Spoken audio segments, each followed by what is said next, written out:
Yeah, hey, yo, yo, yo, it's the ugly truck driver. How the flock are you? Well, today is the 4th of July, 2014. Time for a beer. Good stuff. Unfortunately, Hurricane Arthur is coming up the East Coast here and kind of put the kibosh on a whole lot of celebrations. A lot of the local towns around here canceled their fireworks displays because of the possibility of rain and all that.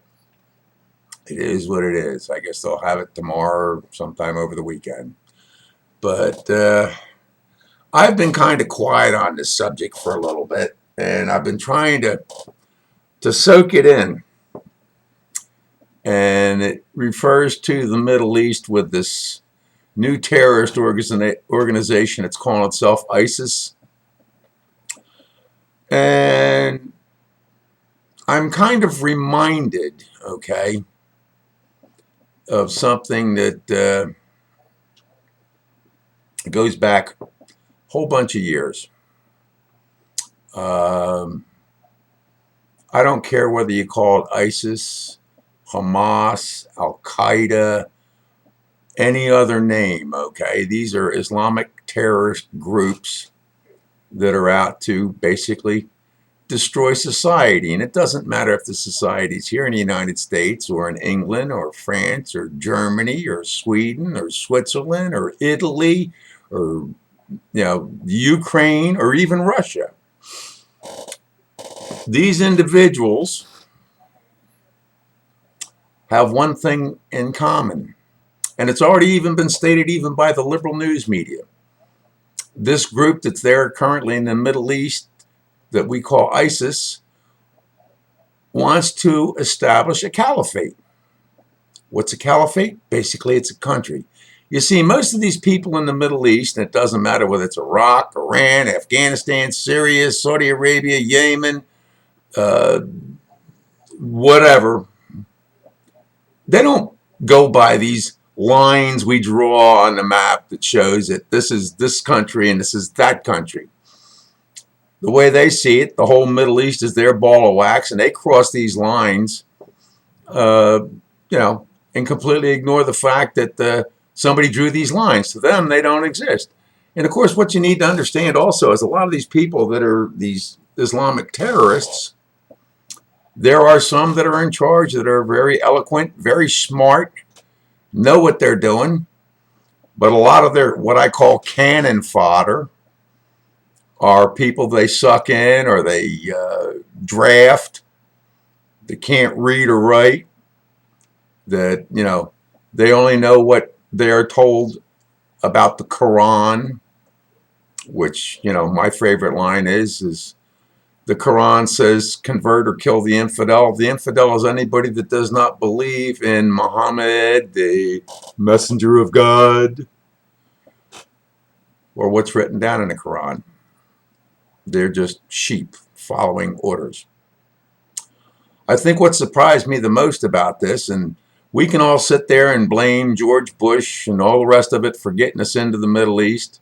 We can all blame Barack Obama for pulling us out and not leaving any stay-behind forces there because our country didn't have the balls of the backbone to sit there and say, yo, dude, your country, Iraq,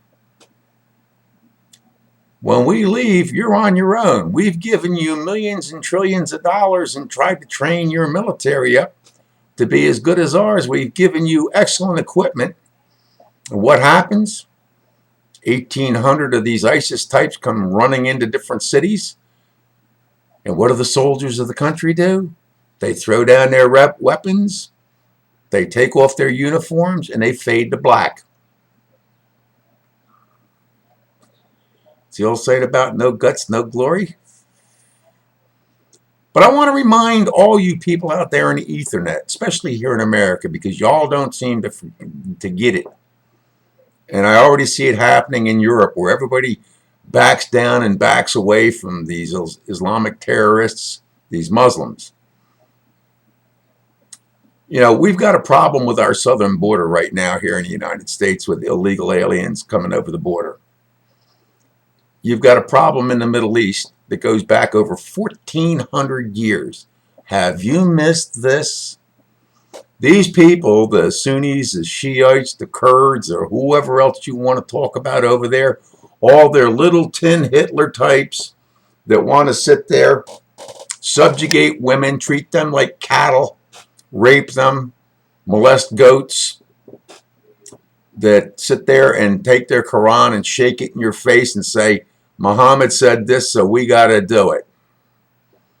Now, I know for a fact, because I have a copy of the Quran, there is 108 verses of violence in the Quran. And it includes anything from lying to a kafar, that's you and me, we're kafars, we're infidels, to lie to us right to our face to keep themselves safe. Don't underestimate these people, whether it's in Benghazi or Egypt or any place else out there in the Middle East. These people have one thought, and that is world domination under the Quran, under Muhammad, under Islam. That is their end goal. Many of these people have left the Middle East and gone into foreign countries, even here in America. Two of the biggest Islamic towns that I'm aware of in the United States right now are Dearborn, Michigan, and Islamatown up in New York State. And the town fathers are petrified. The political correctness crap comes out. But see, this is the problem. And it doesn't matter whether it's in England, France, Germany, or any other place, that they come in. Most times, they'll come in and they may have 2 or 3 wives, but they'll come in and they'll apply for, to be here, citizenship, whatever you want to call it. And they'll declare themselves, and one wife and the other wives are considered sisters. And then they start having babies like a dog having a litter. And then, see, it's not enough that they come and they say they want to get a new start in life. And it doesn't matter what country they're in, they refuse to assimilate into the country that they are living. They've refused to abide by the laws set down by those countries' constitutions. Because then after they're there a bit, then they're sitting there and they're throwing the Quran in the government's face and saying, we have to have our Sharia law, we have to have this, we have to have that. And the government's back down, the politically correct weenie types with no steel rod down their spine have the guts to stand up and say, yo, dude, you came into our country, you abide by our laws or go home. But see, this is how they want to sit there and take over the world, one country at a time. I don't care if it's in India, the Philippines, or any place else. The smartest country I know of right now, and the only country in the world that has a backbone to tell these people to take a hike, is Japan. They won't let a Muslim in their country. They won't let Muslims, if they're there for business reasons or whatever, practice their religion in their country. Japan wants nothing to do with Islam, Muslims. They're the only country out of, 186 countries in the world that's got the backbone to sit there and say, nah, take a hike. Even Putin and Russia sat there when these Islamites started up their stuff and said, look, you can practice your religion all you want, but you're going to abide by our laws, and if that doesn't make you happy, leave. That's Putin from Russia. But see what's happening on this wonderful 4th of July. All these Islamic terrorist organizations, I don't care what name they go by, they all have a general connection with each other, working hand in hand one way or the other. And it's out for basically world domination. Yeah, world domination. They won't be happy until they subdue the world to their way of thinking, to their Sharia law, and all the rest of that. And the problem we've got is even our governments, and it doesn't matter if it's here in the United States or in Europe or in Southeast Asia or anywhere else, doesn't have the backbone to sit there and say, you know what, you're welcome to visit, you abide by our laws, you abide by the things we have set down. If you don't like it, go home. Go back to your deserts, go back to your camel jockey stuff, everything else. I don't care how much oil you got under the ground. If it wasn't for the politics here in the United States, we'd be energy independent. We just lost the Keystone Pipeline thanks to the Obama administration for 5 years putting it off. But of course, now we're getting all the thing with fracking. Fracking is dangerous. Fracking is part of what's making us energy independent. We do have enough oil underground across the United States, if the government would get off the backs of big business, that we can drill for oil here in the United States and become totally energy independent and tell the rest of the world to go kiss our backside. But see, more on the political side here, while ISIS wants to sit there and start this caliphate over in the Middle East, whether it's Syria, Iraq, Iran, Afghanistan, Pakistan, wherever, the people that we have trained up to try and sit there and support their countries, the blood and treasure that we've given over the last 12 years has gone for naught. Basically, it's the bottom line. And of course, America has lost the will to go back in there and retake what was given up. And in this case, I think they're right. And not to sound rude, crude, or lewd, my father said it back in 1991 before he died, when Bush 41 went in there in the United Nations to throw Saddam Hussein out of Kuwait, was to sit there and say, send a bunch of B-52s over there, turn the desert into glass, come back in 50 years and see what's growing. The bulk of the people over there, they say, just want to have a life, make a living, stuff like that. I imagine the average Kuwaiti, the average Iranian, the average Pakistani just wants to live a life and be left the heck alone. But you've got these religious, radical, terrorist types that sit there and use the Quran as an excuse to take over the world. There are 1 billion Muslims in the world today. There are also 1 billion Catholics in the world today. But the problem we have is they say the average moderate Muslim is harmless. To which I have to say, really? Well, with all this terrorism going on from the Muslim Brotherhood, the Al-Qaeda types, the Hamas types, and then you have the organizations like the Council on American Islamic Relations, which is an unindicted conspirator during the bombings in New York, that are nothing but front organizations that collect money to train up more terrorists.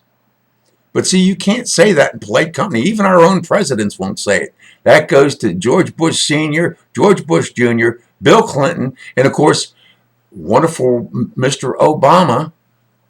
America is no longer a Christian nation.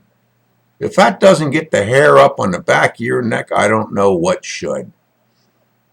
But on this wonderful 4th of July, where everybody is supposed to be proud in America, I look around the world and see what these other types are doing. And these other types of which I speak is the religion of Islam, Muslims, that goes back to Muhammad, the messenger of God, between Mecca and Medina, how he changed, and how now the Quran has been perverted. These radical types are sitting there trying to destroy peace and tranquility throughout all kinds of foreign countries, even here in America, trying to force their Sharia law down our throats. And as Franklin Graham said, Islam and Christianity are totally incompatible. That's a fact. And while the Quran sits there and says, convert the infidel or kill him, I defy anybody to look in the Holy Bible, in the New Testament, and find anywhere where Jesus sat there and said, convert him or kill him. You can't find it. It does not exist. Therein lies the difference between us and them. But see, they're not going to be happy until they establish this caliphate, that everybody is under their thumb, that if you don't bow down to the east and worship 5 times a day, if you don't eat hallow meats and stuff like that, if you don't follow the Quran, they're going to cut your arms and legs off or behead you or shoot you as they do their honor killings, raping their daughters, their wives, whatever, that don't want to abide by what supposedly is in the Quran. But see, our government has no willpower. The governments in Europe have no willpower. They refuse to stand up and say to these people, you came here to be with us. Therefore, it is your obligation to assimilate into our society and be part of it. I mean, Ann Coulter said it in a speech going a couple of years back. Since 1974, Islam, terrorists. 90% of the terrorist crimes committed on the earth today are done by Islam, Muslims. 90%. From the Achille Lauro, the bombing of the barracks. Every time there's been a major terrorist happening, it's involved Islam and Muslims. And of course now, over in Iraq, this idiot they have is the El Presidente that has no spine, no guts, and is just looking to fill his own pockets. Created a division after we left between the Sunnis and the Shias, and that's why they have no standing. They have no standing military that's worth the powder to blow it off the face of the earth. About the only people up there in that area are the Kurds that won't sit there and take the nonsense. The Kurds, since World War II, have been independent of the Shias and the Sunnis. Even when Russia was in there trying to take over the whole area, they got their butt kicked. I'm at the point now where I would not, and I know we've got, what, 700 to 1,000 GIs over there now for security purposes for their embassy and stuff like that. You know, they're going to have drones. Yeah, well, unarmed drones. Isn't doing anybody any good. There are some times that you have to cut your losses and just walk away. Or as I would sit there and say, you know what? The only country over there I give a damn about is Israel. And even Barack Obama has done his best to alienate Israel and Netanyahu. And that's a crying shame. This guy, John Kerry, is a joke. Look back at the Swift Vote vets advertisements back in, I forget, what was it, 84? 1971, he testified in Congress that we were nothing but baby killers in Vietnam and all that. He was a lying son of a bitch then. He's a lying son of a bitch now. And he's as ineffective as Obama is, as Holder is, or the rest of them. And the problem we've got with our American Pentagon, the military in Washington, D.C., and I've said it before, once these guys get their stars and bars in the Pentagon, they're no longer soldiers. They're just politicians wearing a monkey suit. And that's a fact.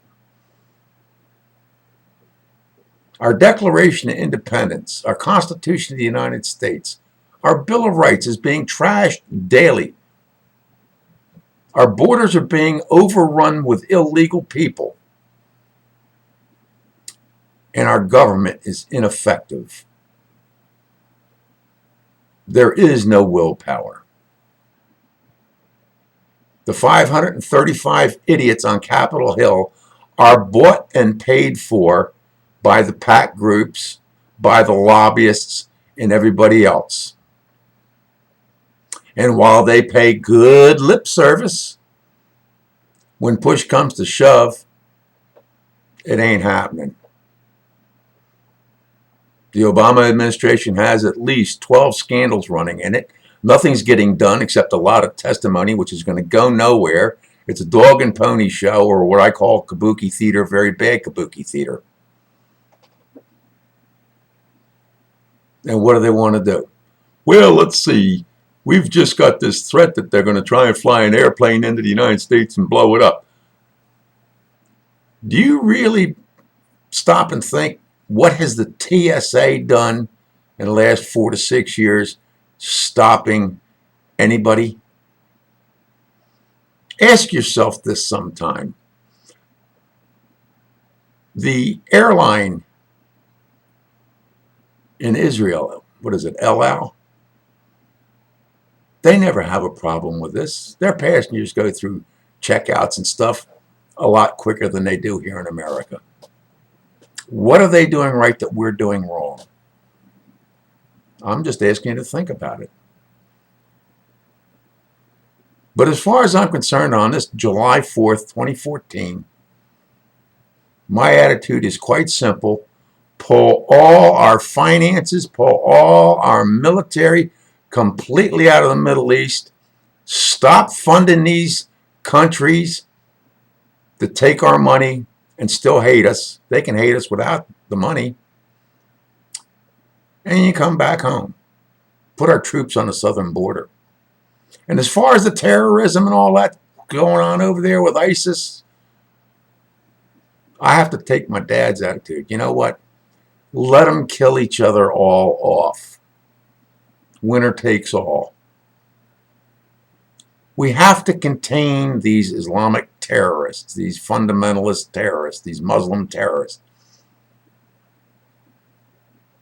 And as far as having them here in the United States, whether they're in Dearborn, Michigan, or Islamatown, New York, or any other city or state, they're building mosques left and right. And the biggest recruitment for Muslims these days, believe it or not, is in our jails. Isn't that special? They come in there preaching and all that, and the guys get out of jail, and they basically turn into terrorists themselves. The recidivism is astronomical. But the bottom line is, we don't want it here. You assimilate or go back where you came from. I do see a war coming on. It's going to be a religious war. It's going to be us against them.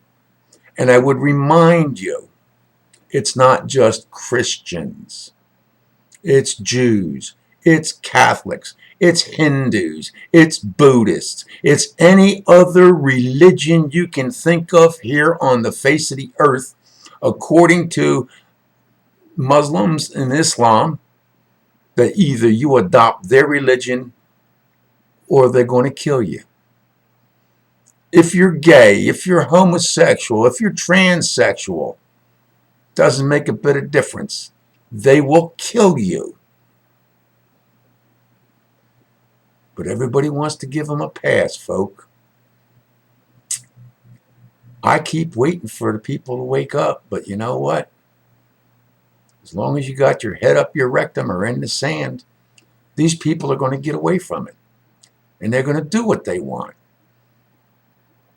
And these other Middle East states, countries, whatever you want to call it, are funding them because they have one world government in mind. And it's called Islam. And if you're not in it, you're dead. Think about it on this July 4th, 2014. Truck driver's opinion, you understand.